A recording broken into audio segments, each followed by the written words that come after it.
application for bail will be recognized and upheld by the court. And it took this long, understandably, because the judge is a new judge. So we had to review the entire voluminous records of the case. We were actually expecting a ruling as early as September because, as I said, we filed the motion for reconsideration noong June. So medyo tumagal, understandably again, and ito nga, and I think, kasi nakita ko nga, although hindi ko pa That is former Senator Leila De Lima, who is answering questions from the media after she was released from detention after a Muntinlupa court granted her camp's petition for bail. To give more details on that story, joining us live is our reporter, Faith Argusino. Faith? Yes, Neil. Former Senator Leila De Lima has been released from the custodial facility of the Philippine National Police's headquarters after her medical and physical examination.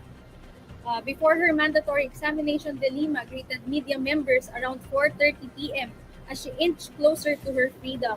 The Muntinlupa court allowed De Lima to post bail earlier Monday, according to her lawyer, Bonnie Tacardon. Based on previous reports, the former senator was arrested in 2017 for drug allegations. De Lima maintained her innocence and repeatedly denied the accusations against her. 3 drug charges have been filed against De Lima, and she had already been cleared from 2 out of the 3 cases filed against her. She was first acquitted in February 2021 after one of the 3 cases filed against her was junked by the Muntinlupa City Regional Trial Court Branch 205.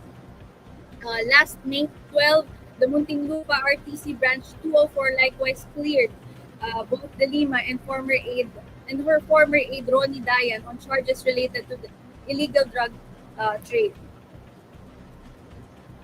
That's Faith Argusino reporting live.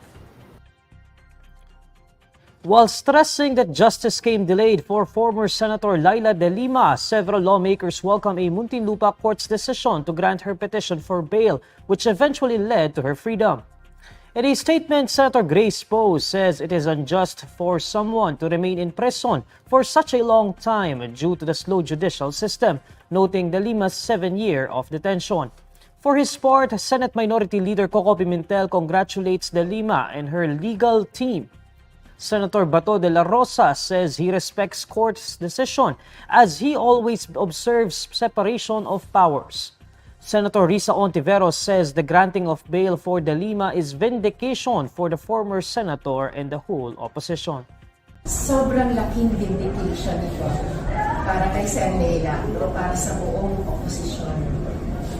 Si Sen. Leila na miyembro ng oposisyon ng pinaka-sumano, ng pinaka-malalakas na dabo mula sa Administrasyong Duterte.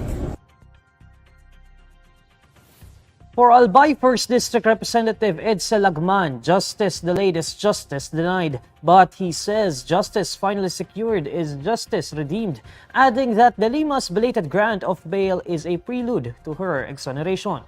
According to ACT Teachers Party List Representative Franz Castro, the granting of bail to De Lima is long overdue, saying she hopes those behind her unjust incarceration would be the ones jailed in the near future.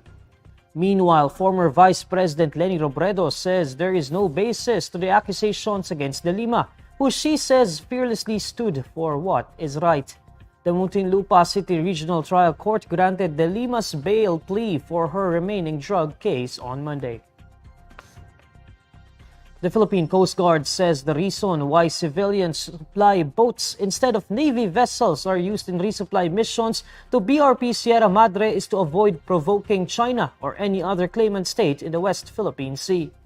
In a television interview, Philippine Coast Guard spokesperson for the West Philippine Sea, Commodore J. Tariela, explains that the Philippines wants to show the international community it is aligning to the regional norm of not militarizing the dispute.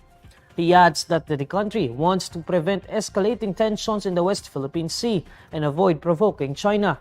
Tariela also assures that the PCG and the Armed Forces of the Philippines are still carrying out safe routine operations. He says while it is still a consideration that the China Coast Guard or maritime militia would be aggressive to carry out direct ramming, the Philippines still prioritizes not militarizing this particular operation. The National Task Force West Philippine Sea reported last Friday that a Chinese vessel again used the water cannon to drive away a Philippine supply boat. An official from the Philippine Statistics Authority discloses that some foreigners used fake birth certificates to obtain Philippine passports. In a radio interview, PSA Assistant National Statistician Marisa Grande says that in coordination with the Department of Foreign Affairs, they have validated that 6 foreigners with Philippine passports submitted birth certificates indicating that they are Filipinos. However, the documents were found to be altered. She notes that some of the 6 fake birth certificates were registered in the Civil Registry Office. PSA says it is coordinating with the DFA to determine where the 6 foreigners obtained their documents. She added that the PSA likewise seeks additional information on other foreigners suspected of presenting fake birth certificates to the DFA. In a plenary debate on Friday, senators raised the alarm over an alleged scheme involving the issuance of Philippine passports to foreigners. Senate President Pro Tempore Loren Legarda said that the DFA was actively engaging with law enforcement agencies regarding the matter. Meanwhile, Senate President Juan Miguel Zubiri disclosed an ongoing investigation in a town in the Caraga region where Chinese nationals are allegedly issuing Philippine birth certificates. The Presidential Task Force on Media Security says the reward for the arrest of broadcaster Juan Jumalon's killer has increased to 3.7 million pesos. Presidential Task Force on Media Security Undersecretary Paul Gutierrez says this is because the Presidential Anti-Organized Crime Commission contributed 100,000 pesos to the bounty on November 11. The Presidential Task Force on Media Security was the first to raise the reward money of 100,000 pesos for any information that may lead to the arrest of Jumalon's killer. The provincial government of Misamis Occidental then chipped in 500,000 pesos to the pot. It also offered 3 million pesos for law enforcers who arrest Jumalon's assailants. The Philippine National Police earlier said murder and theft complaints were filed against 3 suspects in the killing of Jumalon, but only one of the 3 were named in the complaint sheet as the 2 others were only identified as John Does. Gutierrez tells INQUIRER.net that the identified individual in the complaints is the same person in the PNP released computerized facial sketch of a suspect. The 57-year-old radio man was gunned down while doing a live broadcast over Misamis Occidental's Gold FM 94.7 in Calamba town on November 5. Police say they have recaptured all 9 escapees of Manila Police District Station 1 in Tondo. The Manila Police District says the arrest of the last escapee was captured at 2:15 a.m. on Monday at a compound along Nara Street, Molino Road in Bacoor City, Cavite. 9 persons under police custody broke out of the custodial facility of Manila Police District Station 1 at around 1:30 a.m. on Wednesday, November 8. 7 fugitives were seized from different parts of Metro Manila on the same day, while another one was caught on Friday, November 10. Police say the runaways escaped by dismantling the iron grill on the side of the detention facility. According to the Manila Police District, 11 jail guards have since been removed from their posts pending investigation.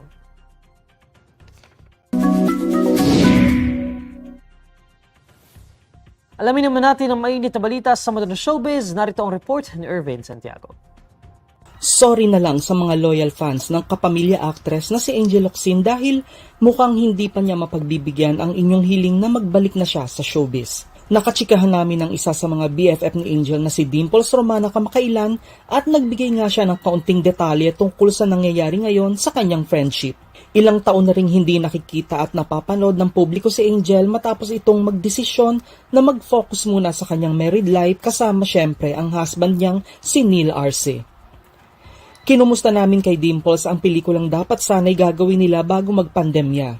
Ayon sa aktres, hindi niya alam kung kailan nila ito magagawa dahil naka-break pa rin until now si Angel at kahit sa social media ay hindi pa rin siya nagpaparamdam. Pero umaasa pa rin si Dimples na matutuloy ang nasabing proyekto pagdating ng tamang panahon. Sa ipa ng aktres, tanging si Angel lang naman ang makapagsasabi kung may balak pa siyang magbalik showbiz. Pero base sa nakikita niya kay Angel, super contented na ito ngayon sa kanyang tahimik na buhay na malayo sa maingay at makulay na mundo ng showbiz. Sinagot din ni Dimples ang chismis na hiwalay na raw sina Angel at Neil. Ayoko lang kasi banggitin dahil kung mangyari, mape-preempt yung movie eh. Pero it was supposed to be a movie. So hopefully, hindi naman natin alam din, malay mo, biglang makaisip yung best friend kung lumabas, di ba? So, kumusta na nga ba siya? She's happy. I saw her a few days ago. So I saw her before the launch and then I saw her again. Oo. Ano siya? She's happy. She's very... Kasi nagmamahalan naman sila ni Neil. Diyos ko, Lord. Ayaw mo parang, na lumabas ng work? Parang hindi pa muna ate. Pero Dins, wala pa talaga siyang balak na bumalik or... Of course, siya lang ang makakapagsalita niya. No? Siya lang makakapagsabi niyan. But the way I'm seeing it, she's very content where she is right now. At hindi ko masisi. Kahit siguro tayo din, kung kaya natin yan, why not, diba? Ako si Irvin Santiago at yan ang Bandera Chika natin today. Here's the latest roundup of today's top stories. Former Senator Leila De Lima freed on bail after 7 years of detention. Local oil firms announced hefty rollbacks in the pump prices of petroleum products effective Tuesday, November 14. And Pag-asa says low-pressure area approaching the Philippine area of responsibility, now a tropical depression. And these are the stories you need to know today. I'm Neil Mercado. Follow INQUIRER.net on Facebook, X, YouTube, TikTok, Instagram, and Reddit. For more stories, visit INQUIRER.net. Good evening.